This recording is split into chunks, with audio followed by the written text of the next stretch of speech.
Hello les amis, voici la deuxième vidéo concernant la fabrication de Paris en bouteille. Si vous n'avez pas vu la première qui concerne la couverture, vous la trouverez en suggestion ici ou là. Aujourd'hui, on parle de l'intérieur du roman. Oui, parce que c'est un peu le but d'un roman, c'est qu'il y ait des mots à l'intérieur. L'idée de l'histoire m'est venue du titre, Paris en bouteille. Ce bout d'expression m'a beaucoup inspiré et j'ai commencé par écrire un synopsis de 3 lignes. Léonie est en difficulté, Elliot l'aime, si elle le voulait, ils pourraient s'aimer à deux. Mais avec des si, on mettrait Paris en bouteille. C'est basique, mais c'est efficace. À partir de ce synopsis, j'ai développé mes personnages et leurs histoires. J'ai aussi cherché des citations pour jalonner mon récit.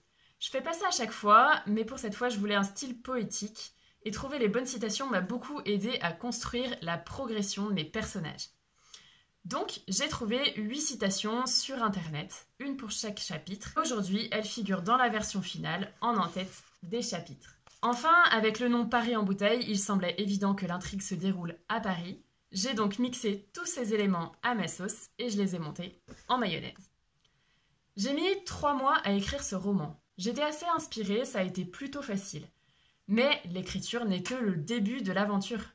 Une fois le roman terminé, j'ai fait une pause d'1 semaine, puis je me suis lancée dans la première lecture. Ensuite, j'ai fait appel à 3 bêta-lecteurs, dont 2 très au fait des règles orthographiques et syntaxiques.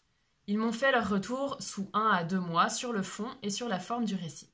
Leurs remarques m'ont beaucoup aidé à cerner mes erreurs de style, mais aussi et surtout les problèmes de compréhension, de cohérence et les maladresses. En tant qu'auteur, on a souvent du mal à prendre du recul sur nos propres écrits. La relecture par d'autres lecteurs est donc indispensable. Une fois que j'ai reçu leurs remarques, j'ai passé mon roman en revue une 2e fois en m'appuyant quasi uniquement sur leurs commentaires. J'avais environ 70% de remarques concernant la forme, c'est-à-dire la syntaxe, l'orthographe, les tournures de phrases ou les petites maladresses et incompréhensions. En général, ce genre de remarques est assez vite traité.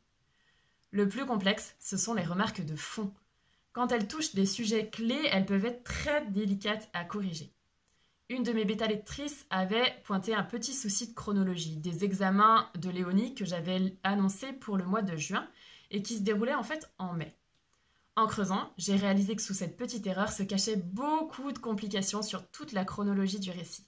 Et j'ai passé plusieurs heures à réviser l'enchaînement de tous les événements pour corriger ce problème. Cette 2e relecture m'a pris une semaine quasi complète.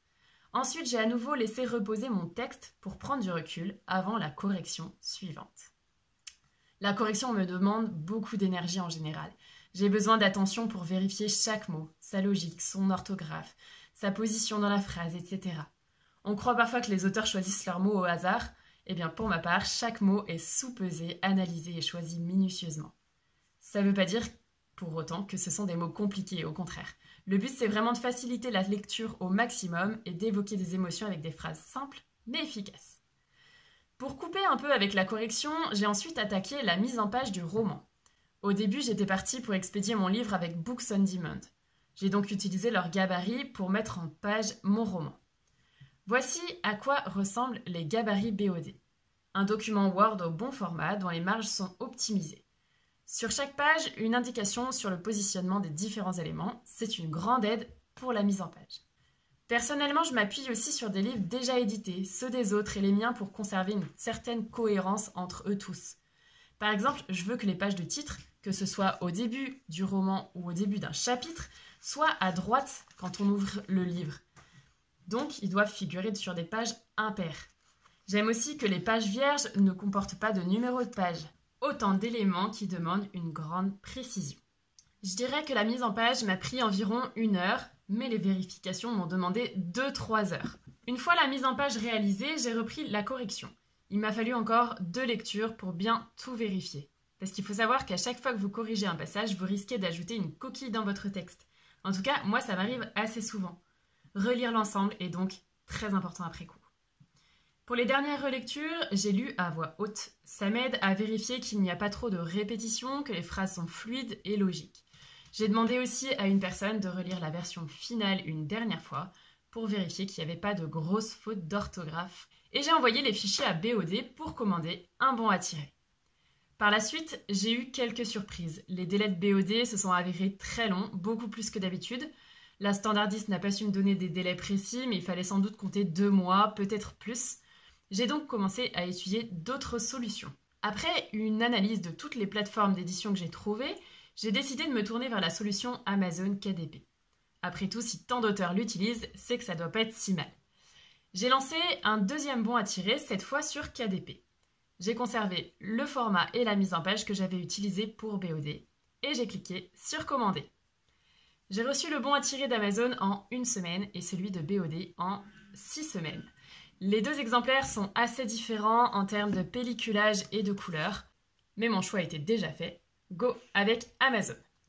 Le bon à tirer m'a permis de remarquer un problème sur la version finale concernant les mentions légales. J'avais bien changé l'ISBN, mais j'avais oublié de remplacer le nom de l'éditeur. Donc j'ai vérifié toutes les pages annexes, puis j'ai lancé la production sur Amazon KDP. Si je dois faire un bilan, je pense que l'écriture m'a pris une centaine d'heures réparties sur 3 mois. J'ai laissé reposer le livre pendant plusieurs mois. Les différentes corrections m'ont pris peut-être 70 heures en tout, cette fois réparties sur 1 mois. La mise en page, les vérifications et la commande sur Amazon m'ont pris environ 4 heures, peut-être un peu plus, puisqu'il y a eu les soucis BOD. Et à ces temps de travail, il faut rajouter la fabrication de la couverture, mais aussi toute la promotion et le référencement du livre, qui se compte déjà en dizaines d'heures aussi. Bref, écrire et auto-éditer un livre est un travail de longue haleine, mais ça vaut le coup. J'espère que cette vidéo vous a plu. Si c'est le cas, abonnez-vous, likez ma vidéo et retrouvez-moi sur Instagram.